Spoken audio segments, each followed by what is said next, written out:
Welcome to the Rightfully Discerning Podcast, where we seek to have intentional and thoughtful conversations about theology and life. We want to walk in truth and grace the way that God designed us to live. So with that said, let's get into this week's podcast. Welcome back. We are going to continue the Magician's Nephew little, series, if you will. We're going to continue with chapter 15. We did chapter 14 in the entirety of the summary of the book that we've been through at the time. So I will start with chapter 15, and then Leigh and I will kind of just discuss what's going on theologically, possibly. Chapter 15, the end of the story and the beginning of all the others. You need no rings when I am with you, said the voice of Aslan. The children blinked and looked about them. They were once more in the wood between the worlds. Uncle Andrew lay on the grass, still asleep. Aslan stood beside them. Come, said Aslan. It is time that you went back, but there are two things to see to first, a warning and a command. Look here, children. They looked and saw a little hollow in the grass with a grassy bottom, warm and dry.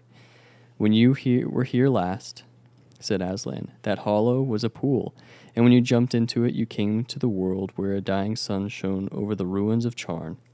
There is no pool now. That world is ended, as if it had never been. Let the race of Adam and Eve take warning. Yes, Aslan, and both the children, but Polly added, but we're not quite as bad as that world, are we, Aslan? Not yet, daughter of Eve, he said, not yet, but you are growing more like it. It is not certain that some wicked one of your race will not find out a secret as evil as the deplorable word and use it to destroy all living things. And soon, very soon, before you are an old man and an old woman, great nations in your world will be ruled by tyrants who care no more for joy and justice and mercy than the Empress Jadis. Let your world beware. That is the warning. Now for the command. As soon as you can, take from this uncle of yours his magic rings, and bury them so that no one can use them again. Both the children were looking up into the lion's face as he spoke these words, and all at once, they never knew exactly how it happened. The face seemed to be a sea of tossing gold in which they were floating, and such a sweetness and power rolled about them, and over them and entered them, that they felt that they had never really been happy or wise or good, or even alive and awake before. And the memory of that moment stayed with them always, so that as long as they both lived, if ever they were sad or afraid or angry, the thought of all that golden goodness, and the feeling that it was still there, quite close, just around some corner or just behind some door, would come back and make them sure, deep down inside, that all was well. Next minute, all three of them, Uncle Andrew, now awake, came tumbling into the noise, heat, and hot smells of London. They were on the pavement outside the Ketterleys' front door, except that the witch, the horse, and the cabby were gone. Everything was exactly as they left it. There was the lamppost with one arm missing, there was the wreck of the hansom cab, and there was the crowd. Everyone was still talking, and people were kneeling beside the damaged policeman, saying things like, "He's coming around," or "How do you feel now, old chap?" or "The ambulance will be here in a jiffy." Great Scott, thought Diggory. I believe the whole adventure's taken no time at all. Most people were wildly looking around for Jadis and the horse. No one took any notice of the children, for no one had seen them go or noticed them coming back. As for Uncle Andrew, what between the state of his clothes and the honey on his face, he could not have been recognized by anyone. Fortunately, the front door of the house was open, and the housemaid was standing in the doorway, staring at the fun. What a day that girl was having. So the children had no difficulty in bustling Uncle Andrew indoors before anyone asked any questions. He raced up the stairs before them, and at first they were very afraid. He was heading for his attic and meant to hide his remaining magic rings, but they needn't have bothered. What he was thinking about was the bottle in his wardrobe, and he disappeared at once into his bedroom and locked the door. When he came out again, which was not for a long time, he was in the dressing gown and made straight for the bathroom. "Can you get the other rings, Paul?" said Diggory. "I want to go to Mother." "Right. See you later," said Polly, and clattered up the attic stairs. Then Diggory took a minute to get his breath, and then went softly into his mother's room, and there she lay, as he had seen her lie so many other times, propped up on the pillows, with a thin, pale face that would make you cry to look at it. Diggory took the apple of life out of his pocket, and just as the witch Jadis had looked different when you saw her in our world instead of in her own, so the fruit of the mountain garden looks different too. There were, of course, all sorts of colored things in the bedroom, the colored counterpane on the bed, the wallpaper, the sunlight from the window, and Mother's pretty, pale, blue dressing jacket. But the moment Diggory took the apple out of his pocket, all those things seemed to have scarcely any color at all. Every one of them, even the sunlight, looked faded and dingy. The brightness of the apple threw strange lights on the ceiling. Nothing else was worth looking at. You couldn't look at anything else. And the smell of the apple of youth was as if there was a window in the room that opened on heaven. "Oh, darling, how lovely," said Diggory's mother. "You will eat it, won't you?" "Please," said Diggory. "I don't know what the doctor would say," she answered, "but really, I almost feel as if I could." He peeled it and cut it up and gave it to her piece by piece. And no sooner had she finished it than she smiled and her head sank back on the pillow, and she was asleep.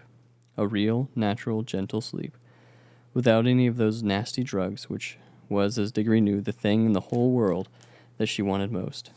And he was sure now that her face looked a little different. He bent down and kissed her softly and stole out of the room with a beating heart, taking the core of the apple with him. For the rest of the day, whenever he looked at the things about him and saw now how ordinary and unmagical they were, he hardly dared to hope. But he remembered the face of Aslan. He did hope. That evening he buried the core of the apple in the back garden. Next morning, when the doctor made his usual visit, Diggory leaned over the banisters to listen. He heard the doctor come out with Aunt Letty and say, "Miss Ketterly, this is the most extraordinary case I have known in my whole medical career. It is like a miracle. I wouldn't tell the little boy anything at present. We don't want to raise any false hopes. But in my opinion," then his voice became too low to hear. That afternoon he went down the garden and whistled their agreed secret signal for Polly. She hadn't been able to get back the day before. "What luck?" said Polly, looking over the wall. "I mean, about your mother." I think it is going to be all right," said Diggory. "But if you don't mind, I'd rather not talk about it yet." "What about the rings?" "I've got them all," said Polly. "Look, it's all right. I'm wearing gloves. Let's bury them." "Yes, let's. I've marked the place where I buried the core of the apple yesterday." Then Polly came over the wall, and they went together to the place. But as it turned out, Diggory need not have marked the place. Something was already coming up. It was not growing so that you could see it grow as the trees had done in Narnia, but it was already well above ground. They got a trowel and buried all the magic rings, including their own ones, in a circle around it. About a week after this, it was quite certain that Diggory's mother was getting better. About a fortnight later, she was able to sit out in the garden, and a month later, that whole house had become a different place. Aunt Letty did everything that Mother liked. Windows were open, frowsy curtains were drawn back to brighten up the rooms. There were new flowers everywhere, and nicer things to eat, and the old piano was tuned. And Mother took up her singing again. Had such games with Diggory and Polly that Aunt Letty would say, "I declare, Mabel, you're the biggest baby of the three. When things go wrong, you'll find they usually go on getting worse for some time, but when things start going right, they often go on getting better and better." After about 6 weeks of this lovely life, there came along a letter from Father in India, which had wonderful news in it. Old great-uncle Kirk had died, and this meant, apparently, that Father was now very rich. He was going to retire and come home from India forever and ever. And the great big house in the country which Diggory had heard of all his life, never seen, would now be their home. The big house with the suits of armor, the stables, the kennels, the river, the park, the hot houses, the vineries, the woods, and the mountains behind it. So that Diggory felt just as sure as you that they were all going to live happily ever after. But perhaps you would like to know just one or two things more. Polly and Diggory were always great friends, and she came nearly every holiday to stay with them at their beautiful house in the country. And that was where she learned to ride and swim and milk and bake and climb. In Narnia, the beasts lived in great peace and joy, and neither the witch nor any other enemy came to trouble that pleasant land for many 100 years. King Frank and Queen Helen and their children lived happily in Narnia, and their second son became king of Archenland. The boys married nymphs, and the girls married wood gods and river gods. The lamppost which the witch had planted, without knowing it, shone day and night in the Narnian forest, so that the place where it grew came to be called Lantern Waste. And when many years later another child from our world got into Narnia, on a snowy night she found the light still burning, and that adventure was, in a way, connected with the ones I have just been telling you. It was like this. The tree which sprang from the apple that Diggory planted in the back garden lived and grew into a fine tree. Growing in the soil of our world, far out of the sound of Aslan's voice and far from the young air of Narnia, it did not bear apples that would revive a dying woman, as Diggory's mother had been revived, though it did bear apples more beautiful than any others in England, and they were extremely good for you, though not fully magical. But inside itself, in the very sap of it, the tree, so to speak, never forgot that other tree in Narnia to which it belonged. Sometimes it would move mysteriously when there was no wind blowing. I think that when this happened, there was high winds in Narnia, and the English tree quivered because, at that moment, the Narnia tree was rocking and swaying in a strong southwestern gale. However that might be, it was proved later that there was still magic in its wood, for when Diggory was quite middle-aged, and he was a famous learned man, a professor, and a great traveler by that time, and the Ketterleys' old house belonged to him, there was a great storm all over the south of England, which blew the tree down. He couldn't bear to have it simply chopped up for firewood, so he had part of the timber made into a wardrobe, which he put in his big house in the country, and though he himself did not discover the magic properties of that wardrobe, someone else did. That was the beginning of all the comings and goings between Narnia and our world, which you can read of in other books. When Diggory and his people went to live in the big country house, they took Uncle Andrew to live with them, for Diggory's father said, "We must try to keep the old fellow out of mischief, and it isn't fair that poor Letty should have him always on her hands." Uncle Andrew never tried any magic again as long as he lived. He had learned his lesson, and in his old age he became a nicer and less selfish old man than he had ever been before. But he always liked to get visitors alone in the billiard room and tell them stories about a mysterious lady, a foreign royalty, with whom he had driven about London. A devilish temper she had, he would say, but she was a dem fine woman, sir, a dem fine woman. And that is the end of The Magician's Nephew. Woo!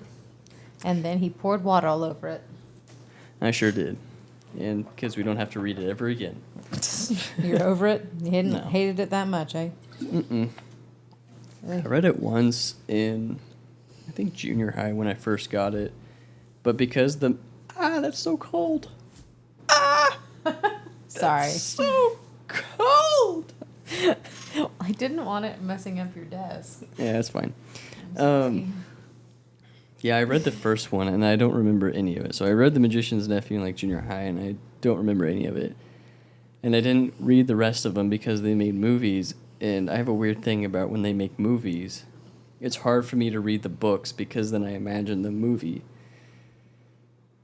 And so it's kind of, ruined in a way. Because you know how it's going to end? Not because of how it's going to end. It doesn't allow the book to describe the characters and help me imagine them. I already have a picture of them because they've been made. How do you remember the movies now? I still remember them. Okay, so you remember what all the characters look like and everything? Mm-hmm. Well, never mind then. I guess you could wait till they fade from memory. They never do. They never do. Well, anyway, any takeaways, any theological nuggets from what you just read that stuck out to you? Well, when I read out loud, it's hard for me to remember things. It's so interesting. Yeah. It's hard for me to internalize them if I read out loud. The best way for me to internalize a book is to read silently. That's so odd. Yeah. Huh. I do remember because I kind of made notes at the beginning. It was mainly the beginning that had a lot of theological implications. One, because it said Adam and Eve and daughter of Eve and stuff like that, so that was pretty obvious. Oh, you mean the beginning of the chapter? Yeah, the beginning of the chapter. Okay, I thought you meant the beginning of the book. I'm like, really? I thought I got more into it at the end. No. But a lot of it seemed, if I'm recalling right, more akin to Revelation. In a lot of ways, yeah. So what's interesting is, again, if we're taking it as the analogy that it is, you kind of are getting your first like apocalypse literature from Aslan, because he kind of tells them how the world's going to end right then. Another interesting thing with the Chronicles of Narnia, which I'm not sure if other people have seen the book, or sorry, seen the movie or read the book, whatever. But the difference in time between our world and Narnia is like strangely warped, so that you can be in Narnia for decades and decades, and only a couple hours will have passed here. Yeah. It's like, for instance, they were only there for 2 days, and so to everyone else, it was like not even a second. It was so fast. It's like time travel. Exactly. And so what's fascinating, and I was just thinking about it right now, is so the children from The Lion, the Witch, and the Wardrobe, Peter... Quill. What? No, Okay. I'm just kidding. I'm thinking of Guardians of the Galaxy. Peter, Lucy, Edmund, and Susan. Susan. Yeah, so those 4 characters, what's fascinating about them is they kind of end up being these mythic, apocalyptic characters to the Narnians, because they're there from almost the very beginning of Narnia. In fact, their kin definitely is, because the magician's nephew is also related to them. I think he's their uncle. I don't remember, but they're going there to visit. Or they go there because of the war in England. Oh, yeah. Because of World War II. And so for them, like, they're visiting this place, and it's part of, like, their, faith, because Aslan, in this instance, is God in our world, but he's also obviously God of Narnia. But to the Narnians, like, they are these apocalyptic figures, right? Because they show up throughout Narnian history. And they even show up at the apocalypse. So there are members of that family at the literal creation, dawn of time in Narnia, and then at the very end when it's collapsing. So it's just kind of interesting for them, because they kind of look at it, I guess, the way the angels would look at our world. Because, like the angel Michael, we see him at the very beginning in Genesis and throughout history. Mm-hmm. And then it'll be there at the end. And it'll be there at the end. And they're also created beings. So yeah, there's a lot of parallels there. Mm-hmm. Not a theological thing, but I was finally happy to know where the wardrobe comes in. And Oh, you didn't know that? I didn't know how it actually worked. I knew that it was the portal, but I was like, it just randomly became a portal. Ta-da! And so like, oh, okay, now I... See the connection. That was nice. I was like, oh, finally, that makes sense now. Yeah, there you go. I don't know what happens to the wardrobe later, because it's been a while since I read the other books. I have not read any of them, besides The Any of Magician's Nephew. No, I've always wanted to read the last one, just because it's called The Last Battle. The Last Battle. The Last Battle is kind of weird. Okay. It's like Revelation. Okay. I know it is. I don't know it is, but I know. Okay, well then why don't we read that one next? We read the beginning, and now we'll read the end. Because I want to read all of them. Okay, fair enough. But back to the Magician's Nephew. Yeah. One of the things in there that I thought was very telling, because it's definitely true for us, is their encounter with Aslan in the wood right before he sends them home, where he looks both of them dead in the face. Oh, that was it. Yeah, the golden. Like the feeling of being fully in the presence of God, right? And that feeling of contentedness, that they would think back on that. The sustainment of hope and whenever joy. they were like in trouble or grief. Yeah. And they'd be like, I know that things are going to be okay. I know that joy and that security is just around the corner or behind a door. And it is true, like, as a believer, eternal, I guess, peace with God and that joy is just around the corner. Like, this life is so fast. Yeah. And these momentary troubles really don't compare. Yeah. I was kind of thinking about that today. Just when like certain things would happen, and I would just stop and think to myself, like, why am I stressing about this? This is really nothing. Yeah. Perspective is helpful. I was like, why am I even getting anxious about this? This is literally nothing. I'm in a first world. Yeah. So, perspective is helpful, but then it's just like remembering where hope comes from and joy. Mm-hmm. Yeah, so I appreciated that part of it. Mm-hmm.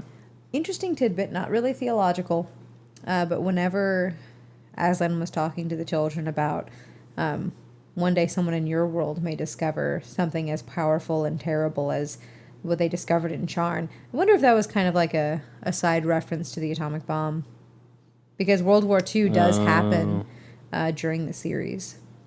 I wonder if that, I guess you might remember, not remember them explaining that or saying that. What do you mean? Like Aslan saying that they did. Oh, so he doesn't mention a nuke, but he... Not in this book, I'm meaning in later books. Like, so they found it. Not that I recall specifically, but his whole spiel about, discovering something just as horrible and terrible and having just as little concern for life and goodness and joy as Jadis. I think that having lived through, or at least been well acquainted with the atrocities in World War I, World War II, that it was probably something heavy on his mind. C.S. Lewis, that is. Yeah. But then instead he escapes to Narnia. C.S. Lewis did? Yeah. I wish, I guess. I don't know. I don't know if you would wish that. I don't know. You know what also I kind of find a little funny? Is how C.S. Lewis, I have no grounds for this, but I think it's funny how he solved the Cain's wife dilemma for Narnia. You know what I'm talking about? Mm-mm. There's a whole lot of people like, well, who was Cain's wife, right? I feel like pretty straightforwardly it was probably, a sister. But, when the gene pool is that pure, there's not really an issue with inbreeding. Oh, yeah. Until later, then it's outlawed. Right. Anyway, but for Narnia, he directly says that the children of, was it King Frank and Queen Helen? Yes. That their children marry like wood nymphs and sea gods and all these other things, which is kind of interesting because that means that all of the humans that exist, like all the Narnians that exist, are actually like human, like demigod hybrids. Mm-hmm. So I wonder then, it's just making me think because I've never thought about this that much. Because I just always assumed it was a sister or something, since the gene pool and whatnot. But I guess it could have been an angel.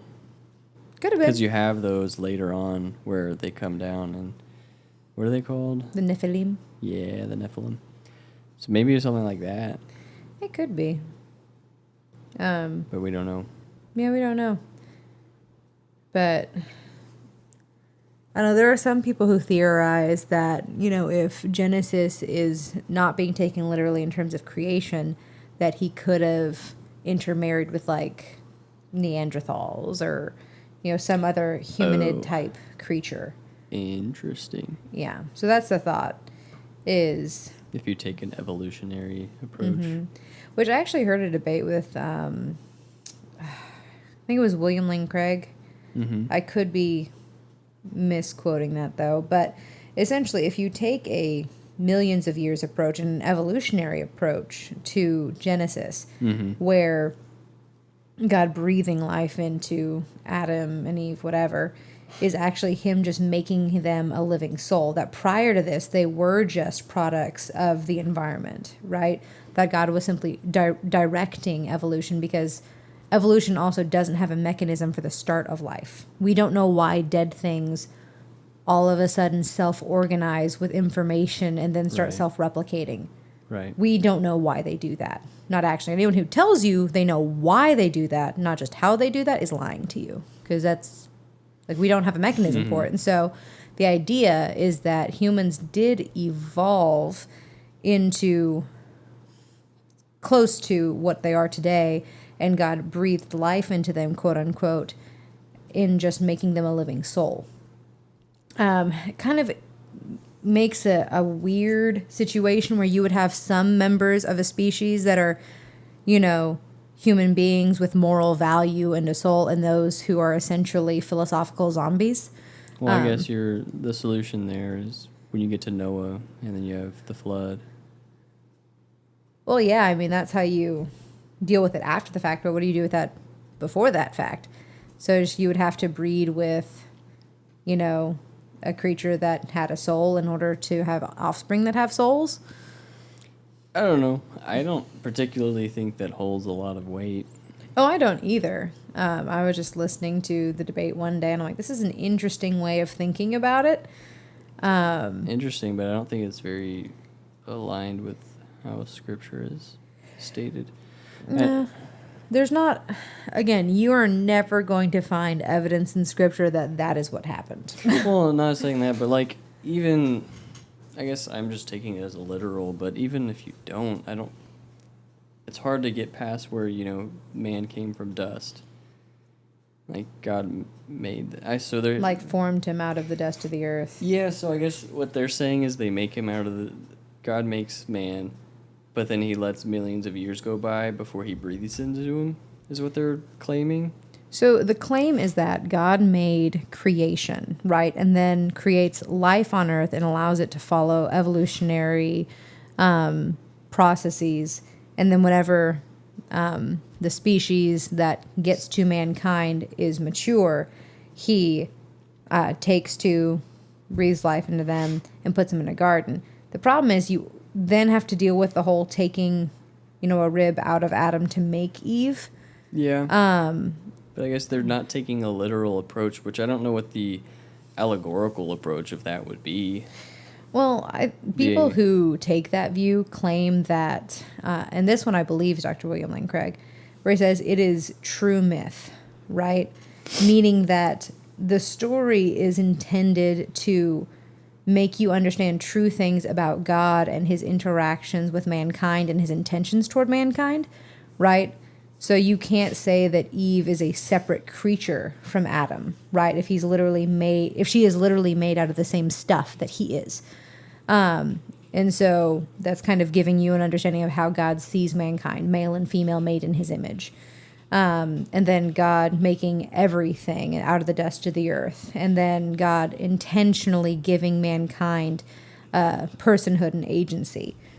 Whereas their argument is you couldn't really have gone into the whole evolutionary detail with mankind given limited understanding of the target audience. Again, I think it's stretching the scripture really far to do that. Mm-hmm. Yeah. But there are people who pretty strongly agree with that position. And technically speaking, there is some wiggle room in the older parts of the Old Testament for that. Because like we know already that there are like areas in genealogies where you'll have a name show up in a genealogy, but it's like the name of a people, right? Or of a tribe or whatever. And so you'll skip large sections just kind of naming like, you know, the father of a tribe or people group and move down. So that's why one of the reasons anyway that people take issue with like the 4,000 to 6,000 estimation for the age of the earth. It's like, well, some of those genealogies that they get their calculation from aren't exact genealogies. Because sometimes you'll skip people. And you're like, well, these people didn't do anything important, so we're going to go ahead and skip over them. That's part of it. However, the difficulty that I have with that is there are some things that happen with those individuals that appear to be a specific human being in history, right? So like Adam seems like he was a historical person who did and said things to God and had actual consequences in history after that point. Mm-hmm. Same thing with Eve. They seem like actual people who lived. And I guess the argument would be that, yeah, of course they lived. They just, were the first two of the human race to evolve. Yeah, it's either that or, doesn't Adam just mean man? And so that That's what his could just name means, mean but if you mankind. were the first man and your name was Zach, Zach might end up meaning man. Yeah, that's fair. If the first dog was called Dog, and that was just their name, then yeah, I'd imagine it'd be called Dog Kind after that. That makes sense, yeah, that's fair. So, there are a lot of people who's like, aha, you see, Adam means man. I'm like, well, of course it does. He was the first one ever, and that was his name. Yeah. They think about it like that. I don't know why. No, that's fair. There's a lot of people who take that view, but I'm like, that doesn't seem like a necessary conclusion. Yeah. But all of that to say, we got a little off topic. A little bit. That's okay. But I think we were talking about origins, right? Because we were at Revelation and Genesis, because this is the beginning, and then you're also showing you the end. Yeah. But again, an interesting thing in Narnia is what would have happened if evil had not entered it, right? Which is an interesting parallel to our world, because evil entered it whenever Diggory brought, the witch and the uncle and whatever to Narnia, which introduced mankind to Narnia. Because prior to that, Aslan just made the land, the plants, the animals, and then he called a few kinds of animals to himself and made them able to talk. And he said, be thinking, speaking animals, think, love, whatever. And so it seems like the intelligent species, or the species with which he had relationship in Narnia, would have been thinking animals, not human beings. And so it's kind of interesting because you have this foreign, again, it's kind of like human beings to Narnia are kind of what the angels are to our world, because you have a malevolent outside force that comes and becomes entrenched and entangled with that world. Because like the devil, he came into the garden, this outside force, and corrupted it. And then we deal with the consequences down the road. Same thing with Narnia. They're going to have to deal with the consequences of the witch being in the world until literally like the end. And so it's just, again, also a fascinating parallel.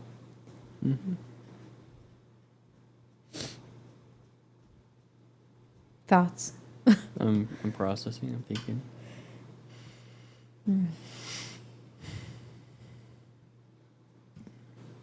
So the animals being angels equivalent? The thinking animals? In that world, the thinking, talking animals would be akin to mankind in our world, because we were the thinking creatures with a soul that God placed on earth, whereas the talking animals were the thinking, feeling creatures with a soul in Narnia. So who were the angels that you're saying? Us, people.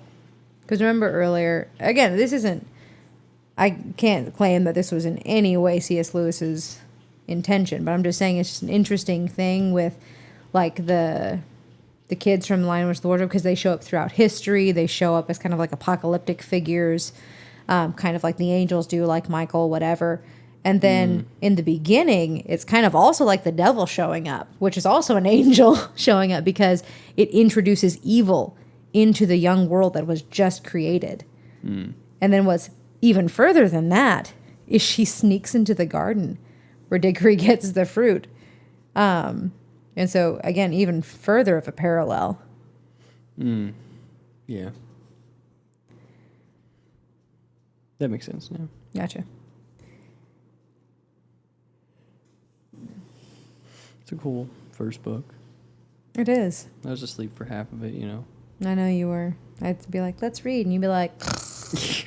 I'm like, yeah, let's read. I'm going to take a nap. And he's out. Well, You'd be like, are you listening? You're like, uh-huh.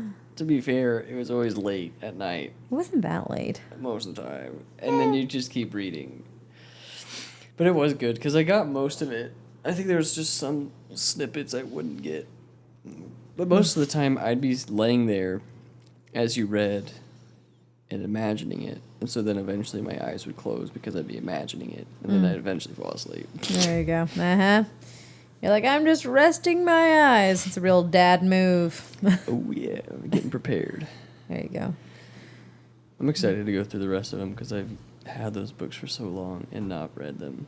I'm looking forward to it. We read The Lion, the Witch, and the Wardrobe when I was a kid, which was before the movies came out. So I was very excited to see them whenever the movies came out. But then they looked nothing like I expected them to. I thought the first one was pretty close. Was it? The Lion, the Witch, and the Wardrobe. Find out, yeah. Lion, the Witch, and the Wardrobe was actually pretty close to the book.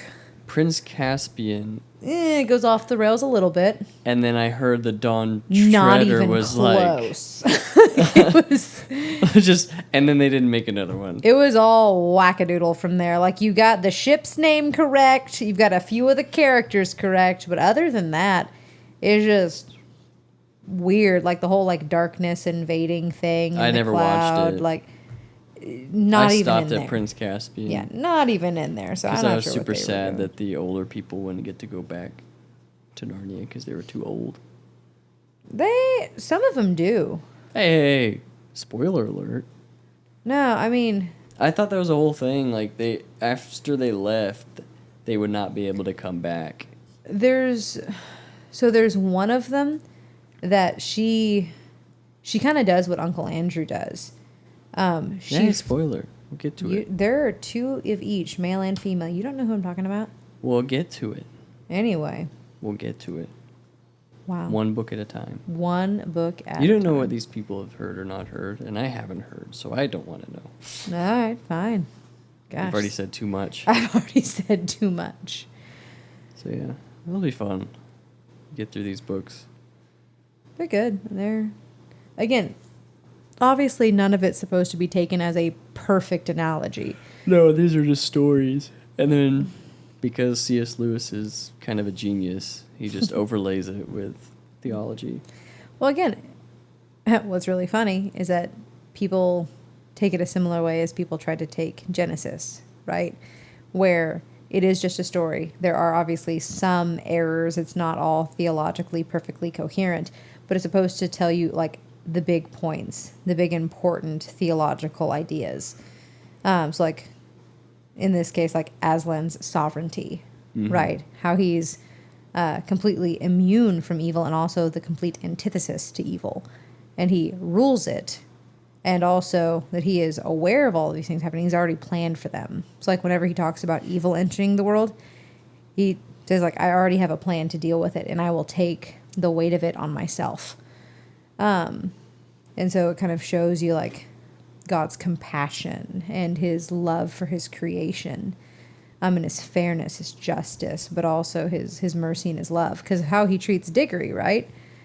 Diggory did all kinds of bad things.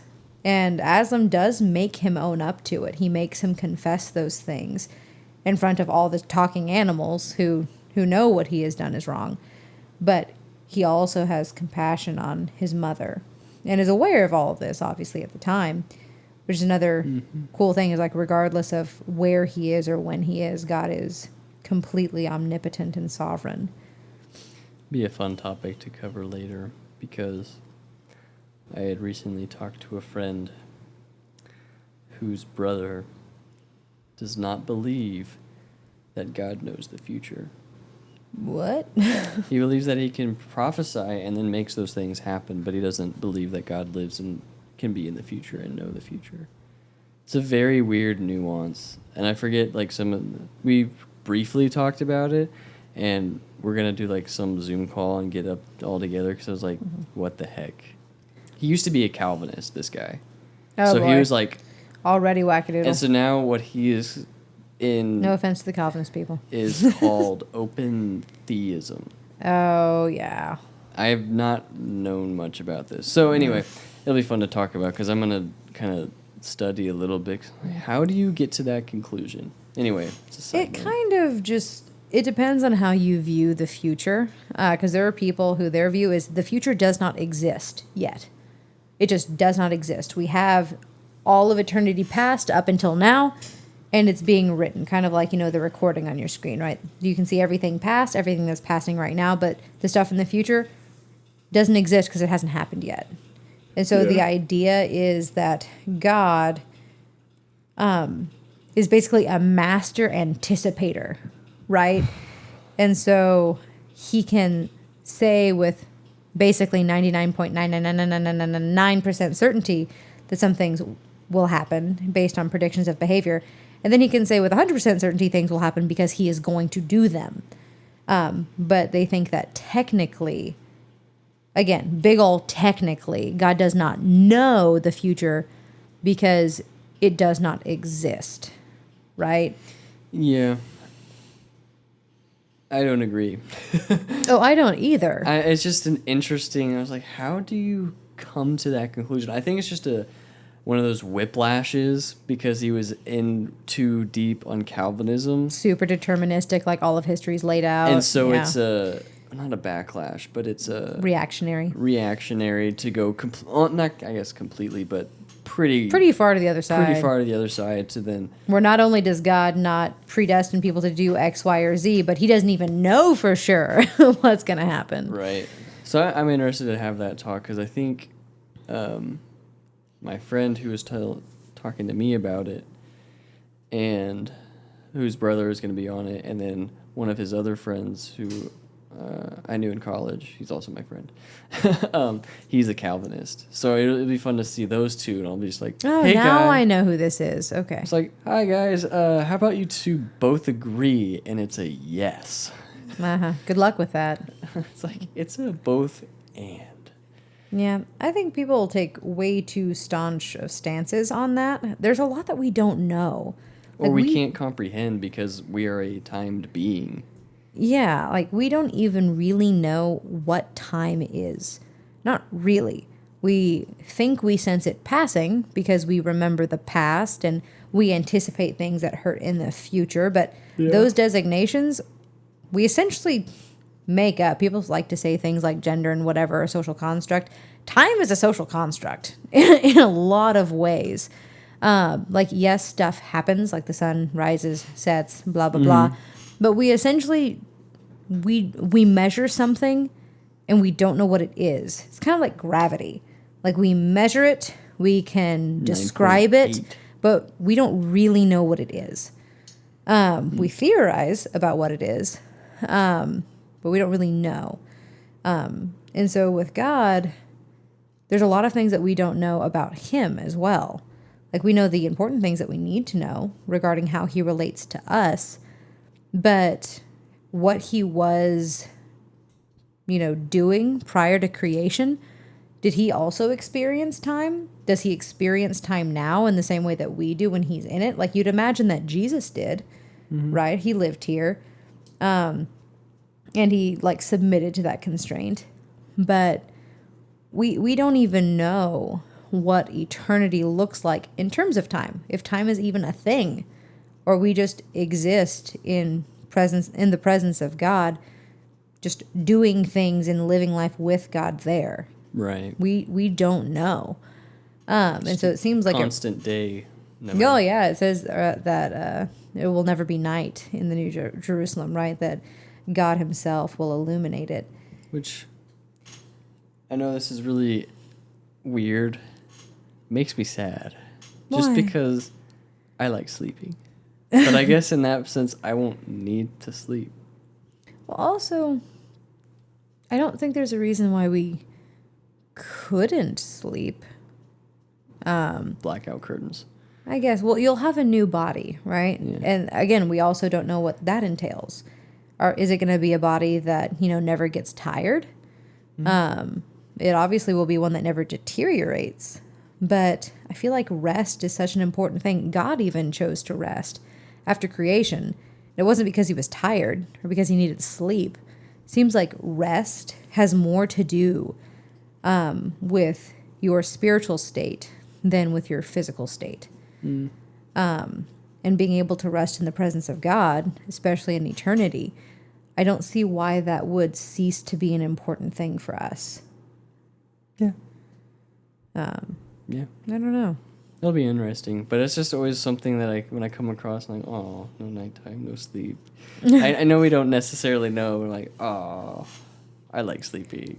It also says that there's not going to be any night in the New Jerusalem because God's going to illuminate it. I mean, technically speaking, in any given city, there's light all the time, but you still sleep. And also, we don't know what it's going to look like outside the New Jerusalem. And if there's going to be a whole new earth, then I don't understand why we wouldn't be able to explore it. You know? Yeah, I think we will. No, I do too. Again, even in the perfect state with Adam and Eve, the, commission was to, rule the earth. My understanding is that they wouldn't have stayed just in the garden. Or rather, that the garden would have stayed small. It probably would have grown with the population. Mm-hmm. But again, we don't know because we messed it up, dang it. Yeah. Well, I think that's a good place to stop. Okay, sounds good. Unless you had any other thoughts. Not really. Now I want to get the next book and start reading it. We can. Woohoo! Just not yet. Um, At least to them. Ha ha ha ha ha. Got him. All right. Thank you, though, for this time. I hope that this is helpful, and please help people to understand your word through this, and understand your the study of you, and to know you better, and to love you more. Bless them as they go out about their day and week, and month and year, their lives. In Jesus' name, amen. Amen.